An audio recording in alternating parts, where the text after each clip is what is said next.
Assalamu alaikum, chers frères et sœurs. Dans l'épisode précédent, nous avons découvert le sens profond de la formule La ilaha illallah. Mais t'es-tu déjà demandé ce qu'elle exige vraiment de toi? Car ce n'est pas une simple formule à réciter, ni une tradition que l'on répète sans en saisir la portée. Cette formule, c'est une alliance sacrée avec Allah, un engagement qui lie la langue, le cœur et les actes. Dire cette formule, ce n'est pas seulement la prononcer, c'est connaître son sens, y croire avec certitude et la vivre à travers chaque acte d'adoration. Car sans la compréhension, il n'y a pas de sincérité, et sans la mise en pratique qui émane de la compréhension, il n'y a point de vérité. Cheikh Salih Al-Fawzan nous explique que l'attestation de foi repose sur trois fondements. Le premier, la prononcer avec la langue. Le second, la connaître avec science. Et le troisième, l'appliquer avec des actes. Beaucoup de gens pensent que croire au Créateur suffit. Pourtant, même les Quraysh, au temps du prophète sallallahu alayhi wa sallam, reconnaissaient qu'Allah était le Créateur, le pourvoyeur, le maître de toutes choses. Ce qu'ils ont refusé, c'est de lui vouer une adoration exclusive, sans associer ni intermédiaire. À ces trois fondements viennent s'ajouter donc cette condition, sans lequel la foi est incomplète, voire dénuée de sens. On va retrouver la science, la certitude, l'acceptation, la soumission, la sincérité, la véracité, ainsi que l'amour. Certains savants ont ajouté une huitième condition à cela, le rejet total de toute forme d'adoration autre qu'Allah.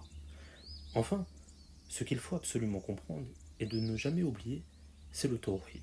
Le tawhid est le cœur vivant de cette parole, le fondement même de la foi islamique. Comme dit précédemment, d'autres civilisations croyaient en Allah, mais elles n'ont pas préservé ce lien essentiel avec lui, car elles ont rejeté ou déformé ce principe fondamental. Pour comprendre pleinement cette formule, on distingue trois formes de tawhid. Chacune met en lumière un aspect fondamental de l'unicité d'Allah.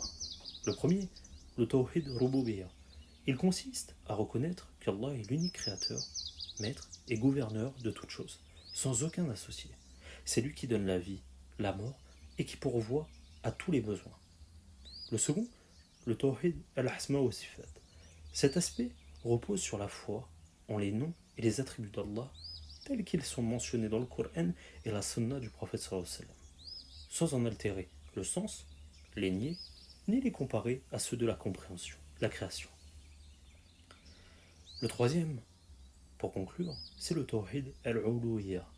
C'est vouer toute forme d'adoration exclusivement à Allah sans lui attribuer de partenaire ni recourir à aucun intermédiaire. Seul Allah mérite qu'on l'adore ou qu'on le craigne. En rejetant ou en mêlant d'autres divinités à cette adoration, ces différentes tribus ou communautés ont rompu le lien d'unicité que demande l'islam. C'est pourquoi, pour que la parole La ilaha illallah soit authentique, elle doit être accompagnée des fondements ainsi que des conditions vues lors de cet épisode. C'est cela, le véritable chemin, la clé de la réussite ici-bas et dans l'au-delà.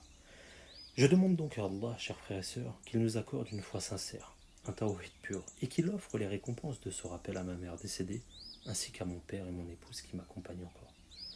Cette science est tirée de l'ouvrage Explication de la parole de l'unicité par Cheikh Salih Al-Fawzan. Ceci était un rappel de la voix d'Omar.